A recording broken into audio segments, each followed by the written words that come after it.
Thank you very much for this nice introduction. I'm going to talk today about a whole category of problems involving several recent publications I made, basically about hybrid control, optimal control of hybrid systems, with a different number of players involved in those control problems.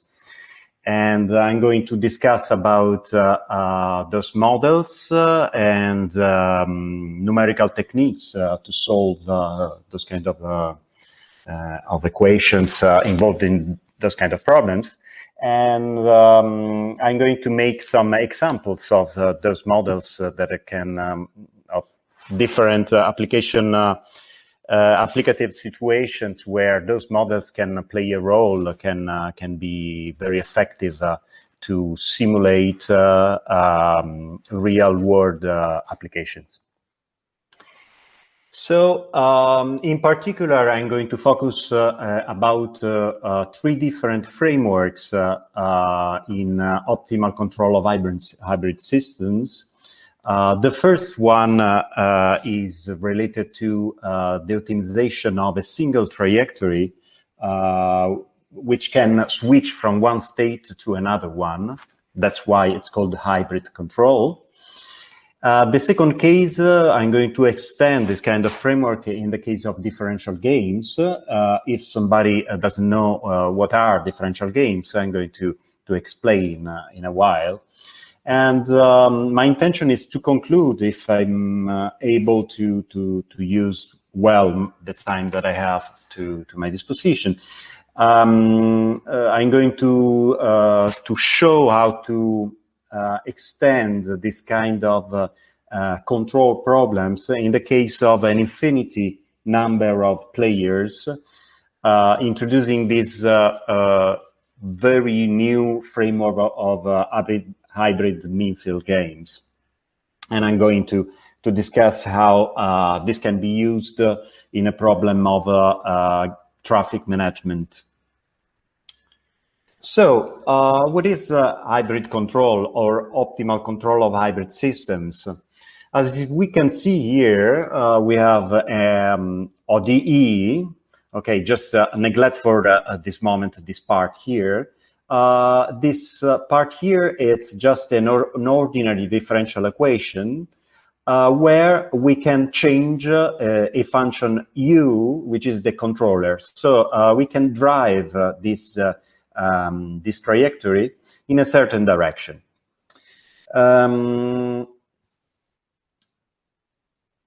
There is the presence also of a non-deterministic term. So technically, this one that I wrote in his generality is an SDE, a stochastic differential equation, and I'm going to control it as well. I have two controllers. One, it's called U, and it's the standard control coming from the optimal control theory. And there is also an additional controller Q, which is a controller that can switch on a collection of a finite collection of states. In this way, let's consider like a very, very easy example. Consider just like one hybrid car that has two possible states. One is the state of electrical power, and the other one is the fuel power. Well, I can decide when I can switch from one state to another one, and each state is related to a certain dynamic. Okay, so I can control, like I don't know, the power that I'm putting in my car, so like the acceleration, let's say. But at the same time, I can switch from one kind of fuel to another one. There are typically some technical assumptions. Typically, the controllers must be measurable because they are evaluated inside an integral. And the discrete, as I said a second ago, the discrete controller Q can assume just some values inside a set at discrete values. So it's, let's say, his evolution in time, it's a piecewise constant, okay? So the variable Q is a controller just telling us in which kind of state my trajectory is at any moment. Well, how I'm evaluating those controllers? Typically, the evaluation is done using an integral, which is evaluating all this trajectory in all its length. Okay, from one time 0 to a certain time when my game finish. And at the same time, I'm also penalizing, I'm also making to pay a cost each time that I'm switching from one state to another one. This has the double reason to avoid chattering from one state to another one. If it costs nothing to switch from fuel-powered to electrical-powered car, the risk is just that I'm switching continuously from one to another one if there is some gain in doing so. But this is clearly infeasible. So there is normally in a switch from one state to another one, there is a cost involved. And of course, here the evaluation is done with an average, just because you should consider that the trajectories that are evaluated here are some solutions of an SDE, so they are not exactly a trajectory, but a solution of an SDE. And so it must be evaluated in average. Okay. Well, the standard approach to this kind of optimal control problems involve in its dynamic programming approach involves reconstructing the value function of the control problem. So essentially, for each starting point xq, exactly this functional evaluated a function which is built evaluating the value of this optimal control problem in any point of the domain of interest.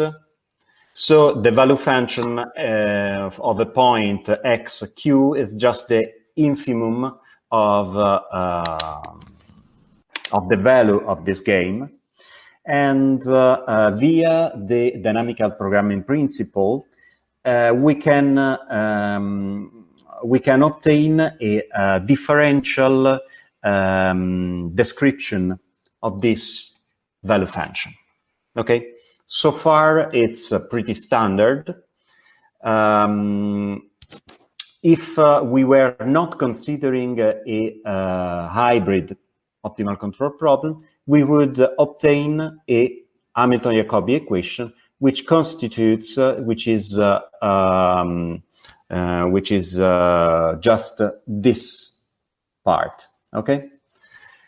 So essentially, an Hamilton-Jacobi equation where there is a classical Hamiltonian operator. It's a hyperbolic partial differential equation. In this case, it's of second order because there is a disturbance on our trajectory coming from the non-deterministic part, which is introducing a diffusion on this value function.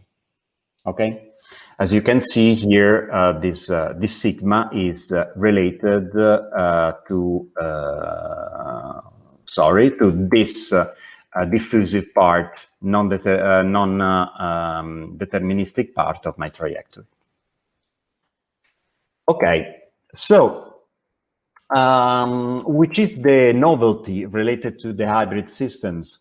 The novelty, which is of course not introduced by me, but it has been like discussed and introduced starting from the 90s by Ben Susan and other authors, is the fact that taking a minimum or maximum, depending on how it's formulated, but essentially introducing an additional switching operator, modeling the possibility, the exchange of information in between the different states of this value function, we can characterize in a differential form also the value function of this case of and the optimal control of an hybrid system. In this case, the Hamilton-Jacobi equation is going to be coupled also to a switching operator in this case. So technically, we don't have anymore a partial differential equation, but we have a quasi-variational inequality, just because it's the maximum in between two different equations. Complemented by some boundary conditions that are the normal boundary conditions of a Hamilton-Jacobi equation. Well, this is the framework. I'm going to briefly discuss about okay. I have an equation that is pretty complex. Which are the tools that can be used to approximate the value of this equation? The numerical tools are several, starting from finite differences, where I need like to select in some way some upwind direction. Since in those kind of equations, it's very important the hyperbolic part, the hyperbolic character of those equations. But I'm going to talk in this case of a semi-Lagrangian method, a scheme that has been introduced. Coming more or less from the theory of fluidodynamics, where essentially it's called the semi-Lagrangian exactly because it's something in between the Lagrangian methods, where essentially we are considering this fluid as a collection of particles. Okay. In this case, we are in a part of our scheme following the particles, let's say the characteristics of the problem, and from another point of view, we are aggregating them, considering some more related to. We are in any case on a discrete grid, discretizing the domain. Of the computational domain. So there are some characteristics coming from both the techniques. That's why it's called semi-Lagrangian. So in this case, just mimicking the form of the quasi-variational inequality, I'm going to introduce a discretization from the in this right-hand side of the Hamilton-Jacobi equation, and a discretization of a switching operator from the left-hand side. So I'm just taking, in this case, typically the minimum, just because normally we are like reversing the sign of those equations when we discretize it, but it's just a formal issue. And as you can see, the switching operator is nothing but exactly the same operator that we reformulate here to deal with discrete approximations. Okay, but it's just the minimum taken in all the various other states of the system, discrete states of the systems, plus a switching cost to come from the other state to the present state, and the discretization of the Hamilton-Jacobi equation, in this case, is of a semi-Lagrangian form, where essentially there is this idea of giving an approximation of the characteristics of the problem. Here you can see here there are, let's say, those are the characteristics lines. So the solution of the optimal control problem related to those equations. In this case, since there was a non-deterministic part, considering just the deterministic part. The non-deterministic part is going to be just a perturbation of this trajectory that we approximate using Euler-Murayama algorithm.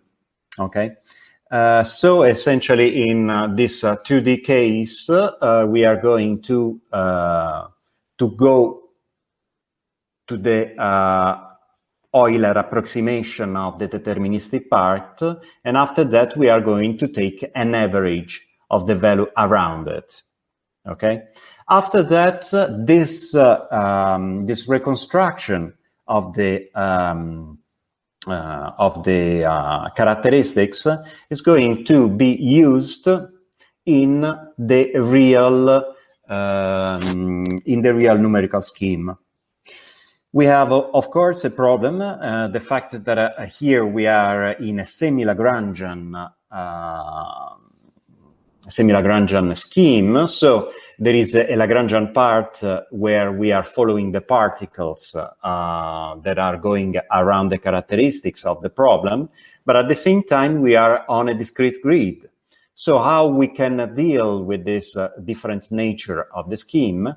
We are using some interpolation operators to report the value on the grid, the value of those approximation of the characteristics. Okay. For the ones that are more into a dynamical programming principle, this is nothing but the approximation of the dynamic programming principle of this optimal control problem for a very small delta t, which is the approximation parameter, essentially.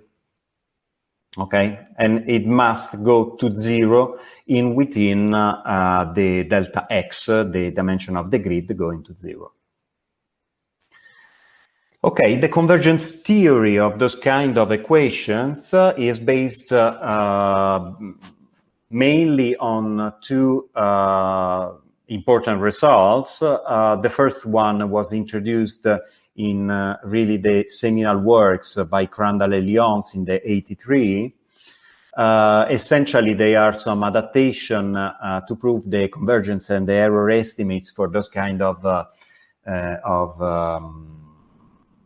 schemes. They use some arguments coming exactly from the proof that they used to prove the uniqueness of the solution. But in this case, due to the presence of a second order term, this proof doesn't work anymore, and we need to use something that came out just some years afterwards, a proof that is normally attributed to Barl and Suganidis, who worked on the same kind of principle, like separately in the 80s. And just to say that those kind of problems are still on the go. There are people still working, included me, people still working to those proofs of convergence, etc.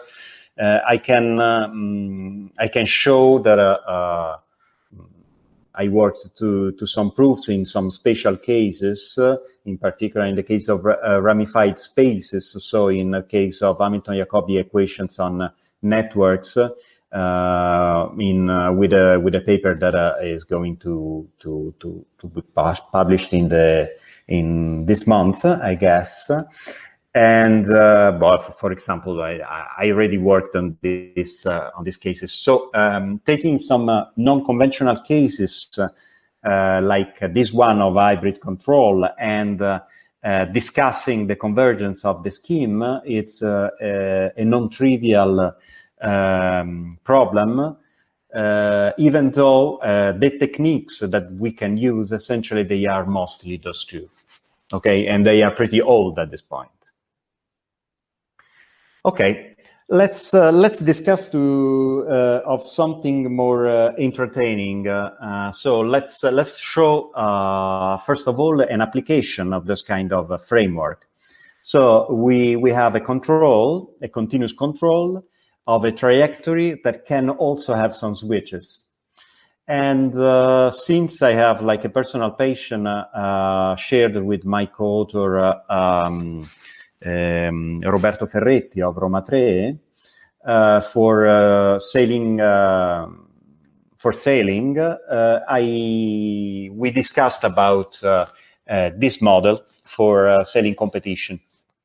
So the basic goal in a sailing race is to reach as fast as it's possible a check mark, typically that is placed like against the wind. But we are focusing on this very basic issue.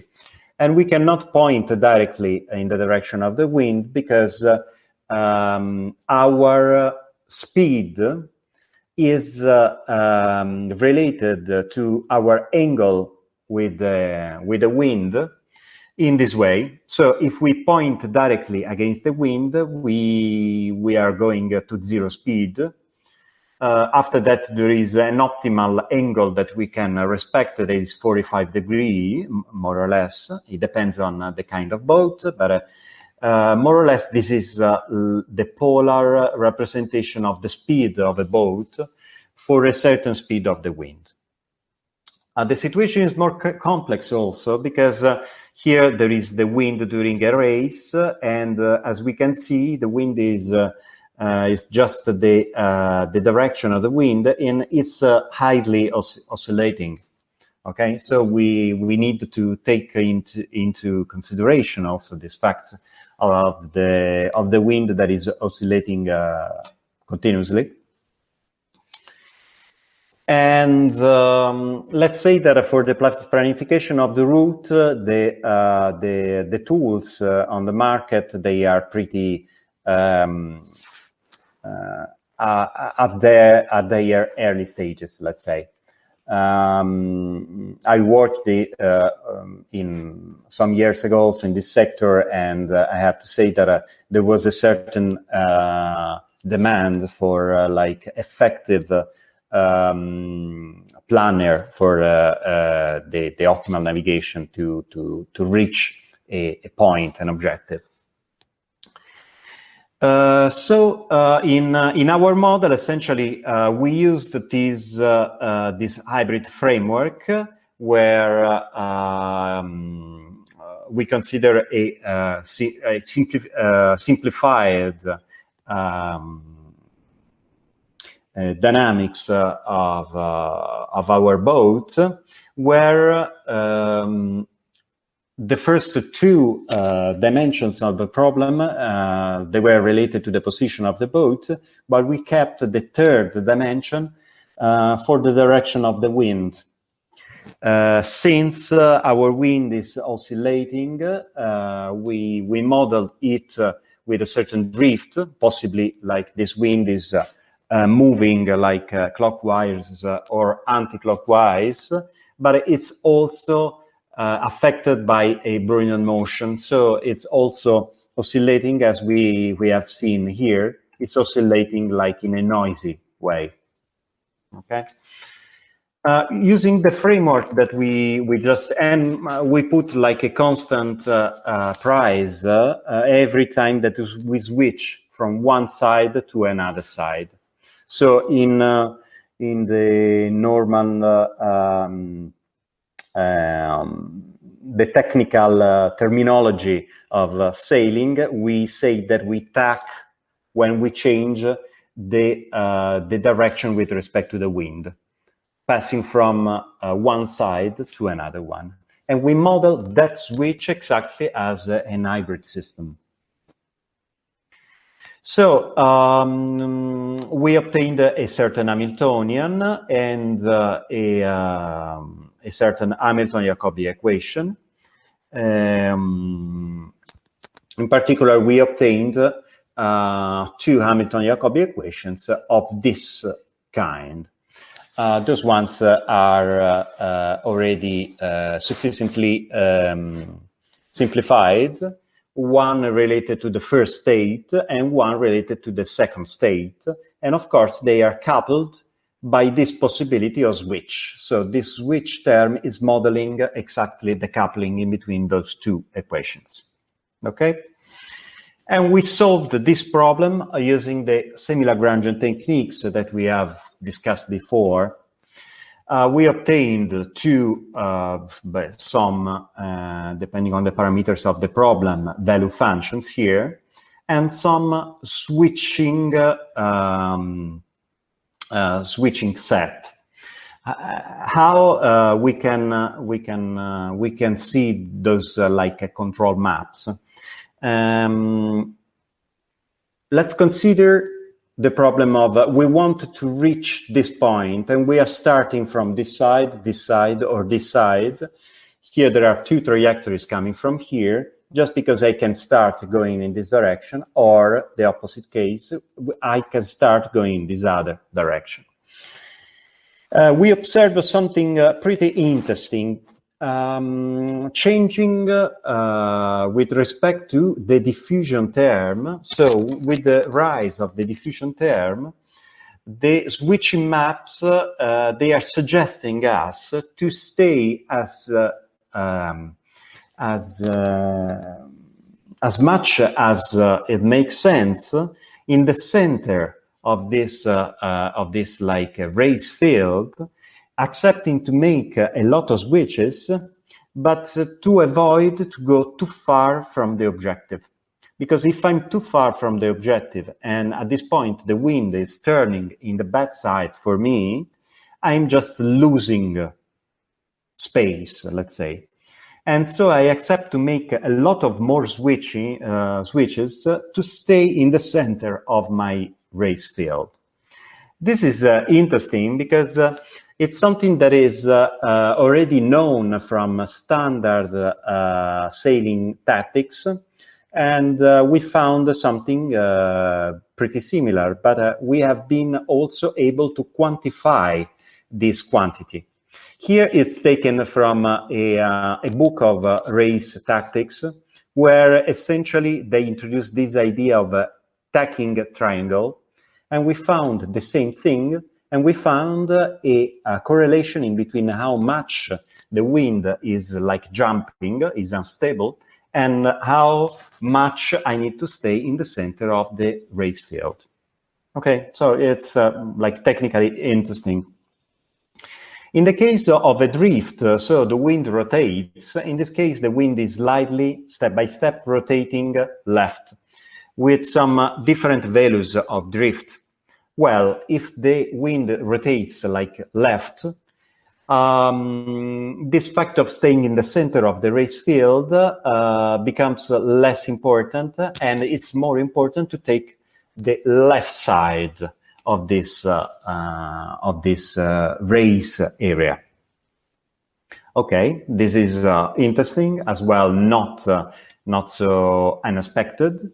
At the same time, there is a role played by diffusion, as we can see. In the case of a rotation, but with diffusion, no diffusion, I'm going to accept to go all on one side. In the case of a much stronger diffusion, there is always this principle to stay in the center, more or less, even though, since there is this drift, to take the right part of the race field.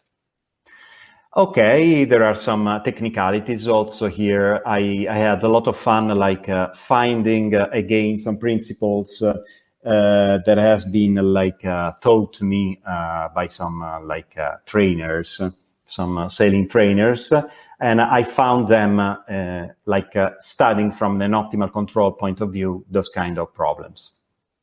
Okay, let's make one step further, because of course I'm losing a lot of time talking about those things. How to extend this framework to hybrid differential games. In a differential game, I have these dualists. I have two controllers, two players that try to control the same trajectory, and one is trying to minimize a functional, as we have seen before, and the other one is trying to maximize the same one. So essentially, this is a zero-sum game, because one is playing against the other one. No cooperation possible. It's really a duel. And here I have my framework adapted to this two players situation. I have two controllers, a controller A, a controller B, and I have also some discrete switchers, the Q that we have seen before related to the first controller, and R related to the second one. The hybrid differential games, actually, there was very, very few literature about it. We found just a couple of papers that they were even with some holes in them. So we started from there, building a theory around it. And to solve this problem, in the end, we wanted to solve the sailing problem, but with two competitors at the same time. So just to simplify a bit these steps in the theory, first of all, we need to formalize a bit better the relationship in between the two controllers, the two players, and in general, we can use this concept of non-anticipating strategy that has been introduced by Elliott in, I guess, around 2000. He's a professor in Bath. And essentially, he used this idea of a non-anticipating strategy, where essentially one is answering to the control of the other player, non-anticipating in time what is going to happen, but at the same time giving the best response of all with respect to the control of the other player. And it's clear that this concept is reminding a lot of the idea of Nash equilibria. And it's not by chance, because it's possible to prove in some cases that the solution found using this concept of a non-anticipating strategy is a Nash equilibrium. A cost functional is exactly the same one than before, but here we have two controllers, discrete and continuous. There are some technical hypotheses that must be taken in order to guarantee the well position of the problem. In particular, as in many game cases, in principle, we have a lower value of the game and an upper value. So the inf sup can be different from the sup inf of the two. Essentially, it's different if one player is deciding before and the other player is just answering to this control, or vice versa. But under some, and so we have a pretty complicated value function that is verifying one variational inequality and the other one is verifying another variational inequality. But under some technical conditions, we can prove the well positioning of the problem. And finally, I want to go directly to the main point. Okay, sorry. Here under some technical conditions, especially some generalized Isaacs conditions, we can prove that there is a coincidence in between the upper value and the lower value of the game. Okay, so we have just it's indifferent if one player is choosing before and the other one is answering, or vice versa. Okay, it's kind of an interesting case. Because it's normally the case where the order is not relevant. Okay, we don't have to decide who's playing before. Okay, how we can? What happens if we don't have like a coincidence of this of these two cases? We can build an equilibrium solution by a process of relaxation. Essentially, we impose in some special cases that they were under our interest, where there was a symmetric condition of cost in the switchings. Well, through a relaxation, we were able to prove the existence of a unique solution for this problem. And going to zero with this regularization parameter, we converge to one solution, and we prove we characterize only a value function of the relaxed problem. Okay. So we applied this problem to the same sailing problem than before, but related to two boats. And it's typically the situation of a very famous sailing competition, that is the America's Cup. A competition that is played normally against only two boats, and where the strategic decisions in between the two boats are very relevant, in particular because everything is strongly played on the fact that one boat is covering the wind to the other one. Okay, so it's like putting itself in a position of strength and a position of control of the other one.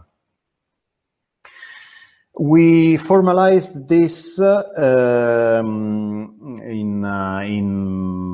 using exactly the same model than before. So some dynamics like this, but in this case, there is a dynamic related to the first boat and a dynamic related to the other boat. And we introduce also an area behind a boat where the speed of a possible other boat passing here, it's lower. And it's exactly a modelization of this area where one boat is covering the wind to the other one. Okay? And, okay, there are a lot of technicalities here. I want just to give the ideas. We modeled the cost of switching in a symmetric way or in a not symmetric way. In the case of a not symmetric way, it means that one boat is like better to change, to tack, to change from one side to the other side of the wind. Like they trained a lot, so they can do it losing less speed, so they can do it more. In the non-symmetric case. In the symmetric case, they have exactly the same, they pay the same cost every time that they switch. And we tried to make some parameters also, like thinking about this very famous competition. And we obtained a certain number of cases. The first, consider that this realization of the wind direction is just one realization simulated by an Euler-Murayama algorithm. So it can be different. It must be different every time that we simulate this game. And we observed essentially that if they start together, and I'm going to show it like more in details, if they start together and they pay the same cost, everything depends on the first oscillation of the wind. This essentially, the boat that is in advantage at the beginning, in this case the black, is keeping its advantage all the time, okay? It's taking under control the other one. Opposite case, the first oscillation is in the other direction. The red takes the lead at the beginning and it keeps the lead all the time. Let's assume we tested another thing. Let's assume that one is just able to do optimal control and not a strategy. The strategy is the best answer to the optimal control of the other one. So let's say that one is like racing all together as if it was alone, and the other one is racing with respect to the other one. And we observed that we have a clear advantage in racing against the other one, as it was intuitive. But there is this thing that is more like entertaining. Consider this as two boats. They need to go against the wind. We take this like indefinitely long. And let's assume that the red one, in this case, is a bit further. It's a bit like in advantage with respect to the black one. But the black one can switch more because they are better in switching. So it can switch more. And it can follow more the oscillation of the winds, Okay, let's say if I start this result, this simulation, and we can see that in this moment the red one is in advantage. It just passed in front of the black one, but the black one can switch much more, as we can see. It switches like the double of times with respect to the red one. And this point, this means that it can follow better the oscillations of the wind.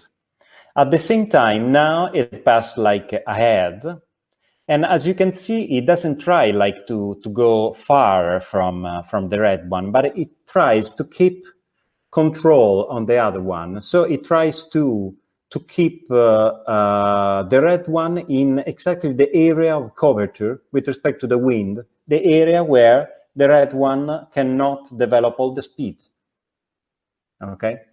And as you can see, it keeps it in this area all the time till the end, okay? And this is exactly what happens in this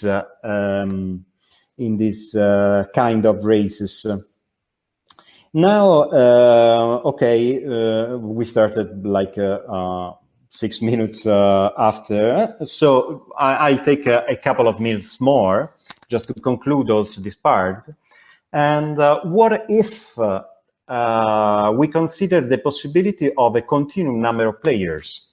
I'm playing not against one, but I'm playing against a lot of other players.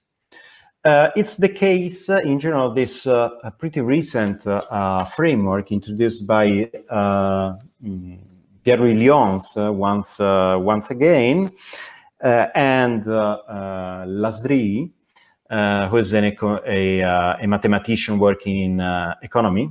I think he's an economist, first of all, who tried to make a model to give the best strategy in opposition of an infinite number of other players, as it happens normally in, for example, a stock market. Okay, there are a lot of other investors like you, and you want to give the best answer to what the other guys are doing. Can we take the hybrid control situation and build an hybrid Millfield game using the same kind of principles? The answer is yes. We tried to build a model really with this idea of I have a trajectory, I have a hybrid control problem, and I'm solving my control problem, but where here there is a cost depending also on the position of all the other players.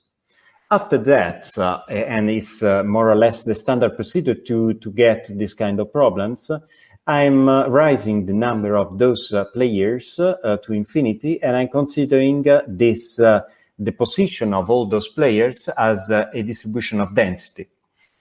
And in this case, I obtain, going in its mean field representation, I'm obtaining a variational inequality, which is modeling the strategic choices of this density of players that are moved not by an ODE, but they are moved by a Fokker-Planck equation. In this case, since it's a hybrid problem, essentially there are some players disappearing and appearing in one state or in another one, and this is modeled by this source and pit terms. Okay, so this part is the transportation part. This part is related to diffusion. This part is a source. This one is a pit. And this one is exactly the hybrid control related Hamilton-Jacobi variational inequality. Okay. Well, there is a bit of, there are different words about numerical approximation of mean-field games. I'm not going to discuss about it. Just to conclude, I'm giving you an example of a multi-lane traffic model where essentially we are trying to drive some densities to optimize the occupation of the road. And let's assume that I'm not able, since this road is very long, to model those vehicles as particles, but just as a density function.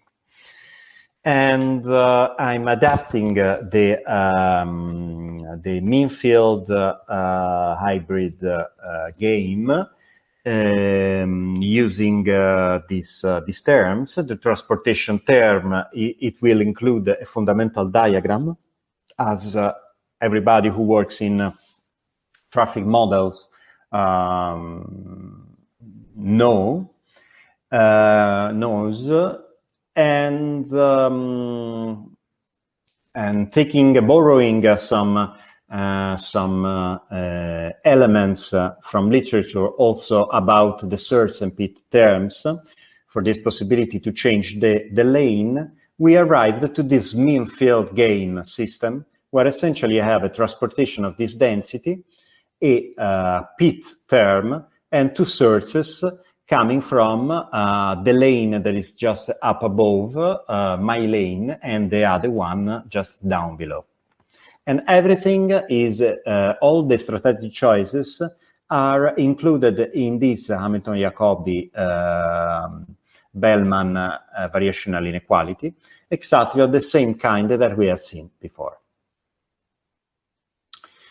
So there are, of course, some boundary conditions, but here we can see just a simulation where let's say a normal distribution of the cars is centered in different points of those lanes. Let's assume that we want to transport this density of cars as fast as we can to destination that is here. Well, here we can see just that there is an accumulation of cars in the lanes, in the lane where there is more space, just because here there is a lot of space behind this density. So, of course, this density, a part of this density, is switching to this lane to